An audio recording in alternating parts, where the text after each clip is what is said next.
500 500 550 6 రూపాయలు 13,600 6 పాతికే 20 650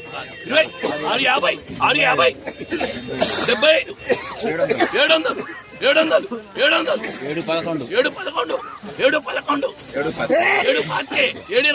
7 25 7 25 7 25 7 25 7 30 30 5 రూపాయల 7 30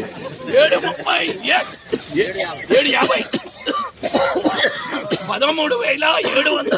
13,750 రూపాయలు 75 డబల్ 800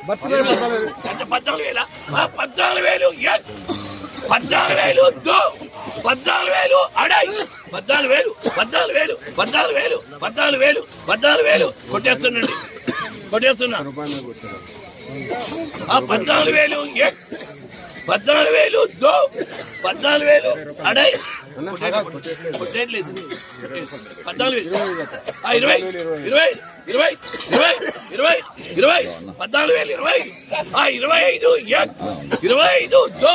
25 అడై 25. అందరికీ నమస్కారం. మీరు చూస్తున్నారు ఎస్ఆర్ రైతు నేస్తం యూట్యూబ్ ఛానల్. నేను మీ శంకర్ని. ఫస్ట్ టైం మన ఛానల్ ఎవరైనా చూస్తున్నట్లయితే లైక్ చేయండి, అలాగనే షేర్ చేయండి, సబ్స్క్రైబ్ మాత్రం తప్పకుండా చేయండి. ఎందుకంటే ఇవాళ మన బిగ్ అప్డేట్తో మనం మీ ముందుకు రావడం జరిగింది. ఎందుకంటే ఎక్స్పోర్ట్ స్టార్ట్ అవుతుందా, ఎక్స్పోర్ట్ రాదా మార్కెట్కి, అంతే మిర్చి ధరలు ఇదే 14,000 13,000 మధ్యలో స్టాండర్డ్ అవుతుందా, లేకపోతే ఇంకా 2-3,000 పెరిగే ఛాన్సులు ఏమైనా ఉన్నాయా అని చెప్పేసి పూర్తి వీడియో మన దాంట్లోనైతే పూర్తి ఈ వీడియోలో తెలుసుకుందాం. మీరు స్కిప్ చేయకుండా ఉంటేనే పూర్తిగా మీకు అర్థమవుతుంది. ఇక దయచేసి స్కిప్ చేయకండి, మీకు అర్థమవుతుంది. సో ఇవాళ వచ్చేసరికి జెండా పాట వచ్చేసరికి ఇవాళ డేట్ చూసుకునేసరికి 6వ తారీఖు 2వ నెల 2025. ఓకే, అయితే ఇవాళ జెండా పాట వచ్చేసరికి 14,025 రూపాయలు కొనుగోలు చేశారు. అయితే బెస్ట్ డీలక్స్లో వచ్చేసరికి 13,800 నుండి 13,500 రూపాయలు కొనుగోలు అవుతుంది.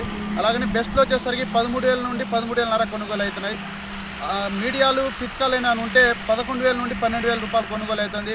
దయచేసి రైతులు మెతకాలు తీసుకోపోకండి, పండ్లు తీసుకోకండి. ఎందుకంటే కాయ క్వాలిటీ ఉండి కాయ బారు ఉండి మీరు మెతకలు తీసుకెళ్లారనుకో, పండు తీసుకెళ్లారనుకో, తీరా మీకు కాట కలిసి వస్తుందేమో కానీ మీకు రేట్ అయితే అంత రాదు. ఎందుకంటే 10 నుండి 11,000 కొనుగోలు అవుతూనే ఉంటాయి. అలాగనే తాలు విషయానికి వచ్చేసరికి తేజ సీడ్ తాలు వచ్చేసరికి చూసుకునేసరికి 6,000 నుండి 7,000 రూపాయలు కొనుగోలు అవుతుంది. మిక్సింగ్ తాలు అంటే కాయమచ్చ ఉండి అవి ఉన్న మిరపకాయలు వచ్చేసరికి 10,000 నుండి 11,000 కొనుగోలు అవుతున్నాయి. దయచేసి రైతులు కాటన్ వచ్చేసరికి 7,200 7,000 రూపాయలు కొనుగోలు అవుతుంది. దయచేసి రైతులు ఒకటి, మనం పండించే మిరపకాయలకి ఇప్పుడు ఉన్న టైంలో చైనా ఎక్స్పోర్ట్ ఎందుకు కావట్లేదంటే అక్కడ ఆయిల్ మిల్లులు కూడా ఓపెన్ కాలేదు. ఎందుకు ఓపెన్ కాలేదంటే మనం మిరపకాయల మీద అత్యధిక మందు స్ప్రే చేయడం, పెస్టిసైడ్ మందు ఎక్కువ స్ప్రే చేయడం వల్ల 2-3 రోజులకి మందు స్ప్రే చేస్తున్నాం. అందులో ఉన్న ఆయిల్ శాతం తగ్గిపోయింది పూర్తిగా. ఆయిల్ శాతం లేదు కాబట్టి వాళ్ళు చైనాలో కూడా పండిస్తున్నారు కాబట్టి వాళ్ళు సెట్ అవుతుంది. అలాగనే ఇప్పుడు 5-6-7 రోజుల్లో మనకి అప్డేట్ ఒకటి వస్తుంది, తెలుసుకుంటున్నాం. అప్డేట్లో మిల్లులు కూడా ఓపెన్ అవుతుంది అనుకుంటున్నాం. ఎందుకంటే పెరిగితే ఛాన్స్ అంటే 2-3,000 అయితే పెరిగే ఛాన్స్ అయితే ఉన్నది, కానీ అంతకంటే ఎక్కువ అయితే పెరగదు. స్టాండ్ అయితే వచ్చేసరికి 16,000 కంటే స్టాండ్ ఈ ఇయర్ ఉంటుంది. అయితే ఏమైనా చెప్పుకుంటామని పెరిగే ఛాన్సులు ఏమైనా ఉన్నాయంటే ఏప్రిల్ మేలో అయితేనే ఏమైనా చెప్పుకోలేం. ఎందుకంటే ఇప్పుడున్న కోల్డ్ స్టోరేజ్లో ఇంకా 3 లక్షల నుండి 4 లక్షల స్టాక్ అంతే ఉంది.